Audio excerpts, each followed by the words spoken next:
Hello everyone and welcome back to the Cyclocross Social Podcast. Today I am once again joined by my fellow cyclocross fans, Twan and Issam. Hey everybody. Hello.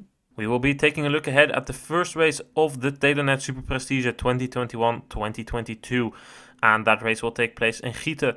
The parcours in Gieten has had a small amount of changes. These are mainly around the start-finish area. The rest of the course is basically the same, but they changed the start-finish area. The start-finish is now in the opposite direction compared to last year's, and this has all been done by the looks of it to improve the safety, and in my opinion, that's a very smart choice.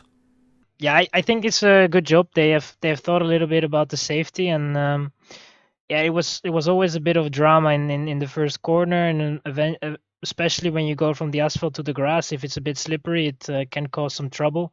So they have put out some corners that were a little tight, that were causing some issues, and I think overall a good job from the organization. Yeah, the first corner a lot wider now. Last year, of course, you went on high speed from the tarmac into the mud or grass. Double left-hander. Quinten and Kastelijn crashed there last year. Their race was ruined from there on. I personally like that it's a bit wider now. You have, of course, a very tight first corner still. It's a hairpin.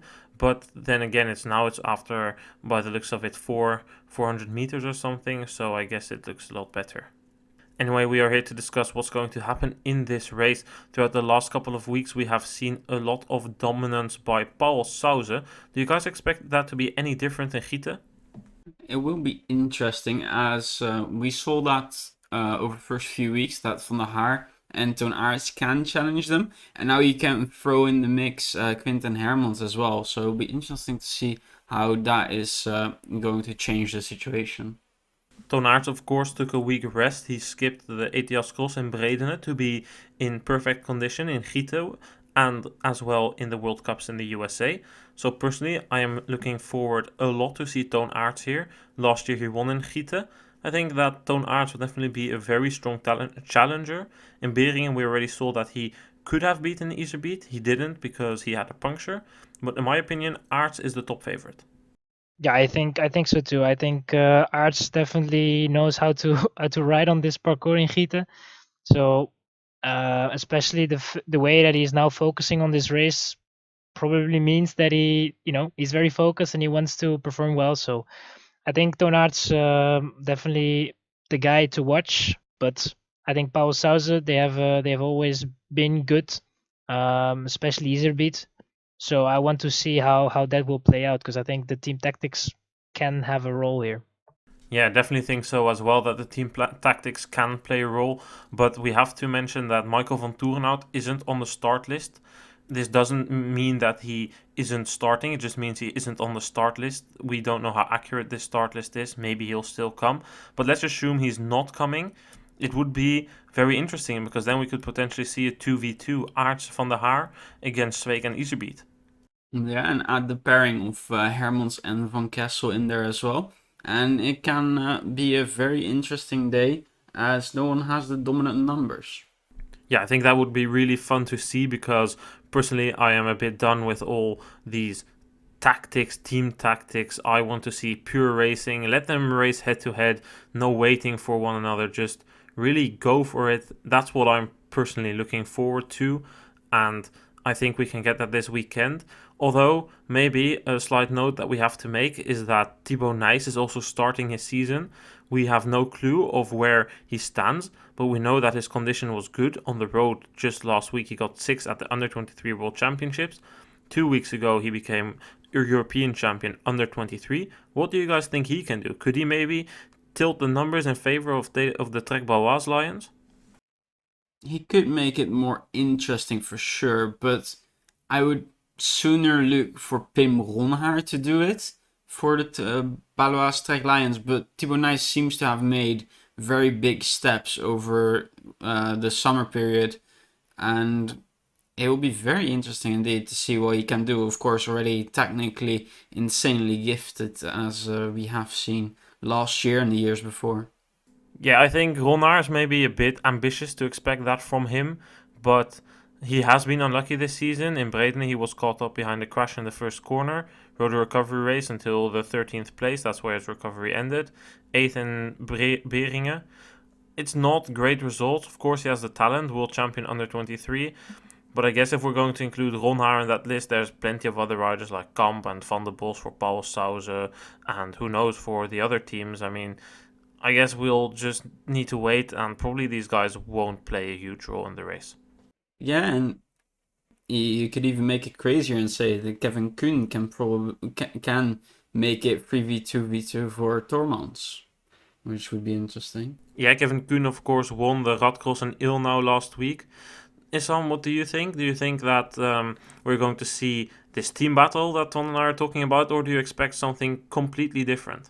I don't think they're gonna play a role. Maybe in the first 2 laps, maybe, but I think there's still a gap between the elite and the under 23 in a way, or at least the guys that are coming over from under 23 to the elite. I think that the gap is still there, and it's not gonna change in one race. So the only thing that I want to say about Nice is I think he's a bit rushed into this season. I mean he had a quite crazy road campaign. He did quite a lot of races in my opinion.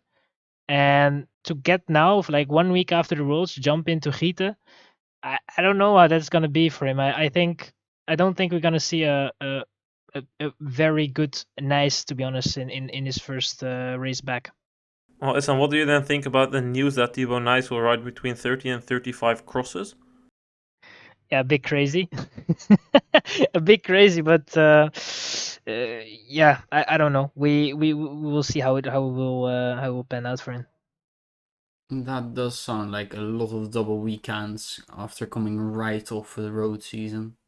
I think the danger of doing so many races is that you at the end of the season you're gonna just be so burned out that the more important races, especially for someone that is fighting for under 23 probably world championship, that goal is maybe kind of disappearing if you're gonna do such a season. On the long run, it might help, but he's young. He's very young. We treat him as a guy that's already gonna be elite, but he's still young. Yeah, to me it sounds like a normal season, including most of the classified races, so the XVO, Superprestige and World Cup races. I know he's going to the United States to race those World Cups after Gieten, and I don't know what his plan is for the rest of the World Cups actually, because he is an under 23 rider. I know that you can ride elite races and under 23 riders, at least for the beginning of the season, but I don't know how it's after that, because there's only 5 races that are for under 23 and junior riders. So I don't know if between these races he can still choose to ride in the elites, because that would be a bit strange. However, it doesn't really matter how many of those World Cups he rides. If he rides 30 to 35 races, I think it will be a bit too much for him. Then another name I would like to talk about, basically as last one for the men's race, Joris Nieuwenhuis. He is starting his cyclocross season as well, the rider for DSM. Last year he had a tough season, only got 1 top 10, but that was when it mattered the most at the World Championships. But I am still pretty hyped actually for him returning, because if I remember back to the last time he did a full cyclocross season, that was the 2018-2019 season, he was competing for podiums. What do you guys expect from him here in Gieten and maybe for the rest of the season? I do hope that he has a better season than last year. It was really hard to see him struggle after having, I think, quite a good year the year before, which looks really promising. And I didn't really notice him this year on the road, so I hope that he has decided to take cyclocross a bit more seriously again, but we'll have to see, and hopefully he can do a lot of top 10s again this year. Let's make some predictions then for the men's race here in Gieten. Who is your top 3? As winner, I would like to go with Lars van der Haar, ahead of Quinten, Hermans and Toon Aerts. A nice home win for Van der Haar, and I think the first one it would be in a long time. Yeah, I think the first one since Ronse 2017, if I'm not mistaken. As much as I want Van der Haar to win, because he's a very nice guy, I don't think he's gonna be able to. I think we have to look more in the area of Iserbyt or Toon Aerts. I will go for Iserbyt. I think that Sweeck will help him enough for Iserbyt to bring it home. To win it, and then maybe Toon Aerts second, and then Sweeck third. Now my top 3 is then going to be Toon Aerts, the going to come back from his rest weekend strong and going to take the win here in front of Iserbyt after a fun race with Quinten Hermans in third. Well, then we can now talk about the women's race. The women's race sees some interesting names on the start list. Let's start off with the world champion Lucinda Brand starting her season. What are your guys' expectations? I just hope that she is going to be as good as she was last year. Rode the World Championships, of course, as well last week. And, that was a bit of a tactical debacle. But not as many tactics in cyclocross, so... hopefully it goes better for her. Yeah, I wouldn't be surprised if she's gonna be there immediately with the best three and fight for victory. Not gonna lie, I think she doesn't really have a lot of issues going from road to cyclocross. The only real issue that she kind of had was the technique, but when she joined the forces with Nice, she didn't have really that issue. So I think she's gonna be in a very good shape. She's not gonna have a lot of trouble and probably is gonna be up there on the podium. So, Issam, you think that she is able to compete with Betsema and Kastelijn, as these are the two riders in form, or do you think that maybe Worst or Alvarado will have made that step compared to last week? Nah, I don't expect Worst or Alvarado to make the step, but it's also that with Kastelijn and Betsema that they are maybe gonna have the edge, especially at the end of the race compared to Brand. I think Brand obviously, she needs to come in, she needs to adapt a little bit. So it's not gonna be it's not gonna be so smooth, but I just feel that she has, she's not gonna have any issues with her volume. The condition is gonna be good. It's just probably gonna be a matter of getting used to the pace on the cyclocross. I think that Brand will definitely be good, but I think she can be very satisfied with the top 5.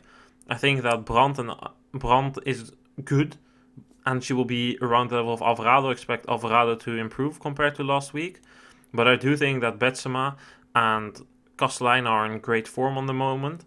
But personally, Puk Pieterse, I think it's very dangerous. Puk Pieterse likes the parcours here in Gieten.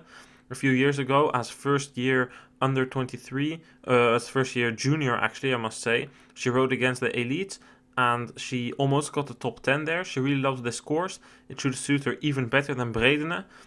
I wouldn't count it out that Puk Pieterse takes the win here. Yeah, I think that's a very good shout as well. Expect her to battle with Betsema, for example, and probably has the better killer instinct if it comes down to it. I do expect a bit more from Worst in Gieten, whereas Alvarado, I think it will take a little bit longer to make that step to challenging for victories again. Yeah, I agree on that one, and that's why I think I would place Brand 4th best here behind the names I mentioned, Betsema, Kastelijn, and of course Pieterse, and then Brand would come pretty close with Worst, in my opinion, and Alvarado just a bit behind that. Someone else who's starting her season is 3-time world champion, and numerous times she won the Belgian championships as well, Sanne Kant. What do you guys expect for her? I think we'll see that this year Sanne Kant is going to be kind of back end of the top 10 when everyone is participating, and it is in Gieten where I would also expect to see her back in the results at the end. I don't think we're going to see too much too special from her this year. Yeah, I don't know. I have to see it first. I think that she's obviously gonna struggle a little bit with the Dutch woman at front. Obviously, it's now pretty packed. Everybody is there. What that has to be there. We only miss Vas at the moment, so it's really gonna give us an indication of what our season is gonna be like in a way. Obviously, it's gonna improve over the season, but everybody is, so that's not gonna change. I think the top 10 is definitely possible, and if that's gonna be the lower end of the top 10 or in the middle, that's still we still have to see how that's gonna play out. Yeah, I think that Kant is definitely going to have a similar season to last year. I mean, the times that Kant is consistently winning or on the podium, those times are behind us. But back end of the top 10, yes, she had some results like that last year. But then at the same time, for this weekend, I do agree with Twan. We will see her at the back end. It's going to be a bit warmer than for the rest of the cyclocross season. It's probably going to be a bit faster, and that's not something for Kant. But I think as we go on towards the rest of the season, I think Kant is definitely still has it to get a podium here or there, get a top 5 on a very good day. Like, we shouldn't expect Kant to win or fight for podiums every week. But last year, in my opinion, has shown that if she has the legs, if the parcours is in her favor, if the weather is in her favor, she can still win or podium races. To be honest, if I see the level that I'm expecting to see from the Dutch women that are all rising, and Vos in there as well, and like they're all participating, I struggle to see Kant even come in a top 5 even on her best day. Yeah, but last year, when the conditions were there, we had a snowy cross in Lille. She could have won that race if she didn't puncture. Yeah, maybe. Yeah, she if she has her day and the races are going more her way in terms of weather, if it's a real cross in a way, if there's a lot of mud, if it's very hard, we have seen that some women, some of the Dutch women cannot really, they don't really get the optimum out of that, out of those parcours, and in a way with the circumstances. Kant is really a woman that you should look to, in those kind of races, to be maybe in a top 5 or on a podium. So we still have to see if that magic is gone or she still has it. I think she still has it. I think she still is able to do that, but she just needs to have her day, and it's not gonna be as, she's not gonna do it as much as she did it in the previous years. Well, enough about Kant. I think we should not forget that there are also other riders on the start list. For instance, we haven't really talked about Jara Kastelijn. Do you guys think that this parcours will suit her? She's been on good form, definitely much better than last year. Expectations for her? I think we're gonna see a Jara Kastelijn that's a lot closer to the top 5 rider we saw 2 years ago. And it's certainly where I would expect her to be in Gieten. Yeah, I would agree on that. Would also like to put forward the name of Shaheen Van Gaanroy. Rode a very strong recovery race in Breiten last week. She went from like 18th after lap 1 to 4th in the end. I think that Shaheen Van Gaanroy, same story as for Puk Pietersen, parcours suits her. I think we can definitely see Shaheen Van Gaanroy come close to a podium here as well. If you think about it now, there are a lot of names for that podium. There's a lot of names when you list them up. Like, that's Yeah, what you I'm list them up. saying, right? Like, when Yeah. you talk about Kant, like, the list just goes on and on and on. It goes on. Yeah, the list does go on, but also these riders won't be able to do it week in, week out. There will be races that they skip. There will be races where they have bad luck. That suit them more. Yeah. And for example, like, if Jara Kastelijn stays on this form, for example, like, she will be around the top 5 every race, but for example, like the Koppenberg, you're gonna see her challenge for victory for sure. Yeah, of course, and that's what I mean. Like, you will have certain courses, and if you find a parcours that's really good for Kant, where she can use her experience, where she can use everything she has, on a day like that, she will come on the podium. I think Kant will come on the podium of one of the 3 major classified races this season, at least one time. I think a bold but fair prediction. Well, I would also like to mention one more thing, and that is that Alicia Marie Artzoufi is starting her cyclocross season here as well. We had some doubts that we didn't know if she would be riding cyclocross anymore, as she wasn't re-signed by the 777 team, but she will be riding. She is announcing for what team or whatsoever tomorrow, but currently on the start list, she is on the start list as this on the same team as she rides her road races for. Anyway, let's make some predictions then about the women's race to round off this preview of the Superprestige in Gieten. All right. Yeah. Well, there's a lot to choose from, but I think I will go for Betsema. I think that's a safe one. I think she will definitely be on the podium, but I think she will win the race as well. And then second for Puk Pietersen, and then third Lucinda Brand. I think on her first race she's going to be on the podium. Well, I think I am going to go. It's very difficult, but I think Puk Pietersen is going to take her first win here in a major race, and that she will do that by beating Denise Betsema and Jara Kastelijn. I'll go for a victory of Yara Kastelijn ahead of Annemarie Worst and Puk Pietersen. Anyway, a lot to look forward to here in Gieten, the first round of the Superprestige. It takes place on Sunday, but before that we have the ATS Cross in Meulenbeek on Saturday. We will be recapping that race, I must say, on Saturday evening, so that will be up on Sunday. I want to thank Twan and Issam for being here today with me. Thank you. Thanks for having me on. And I said double weekend this weekend, so also double podcasts. See you guys then. Goodbye.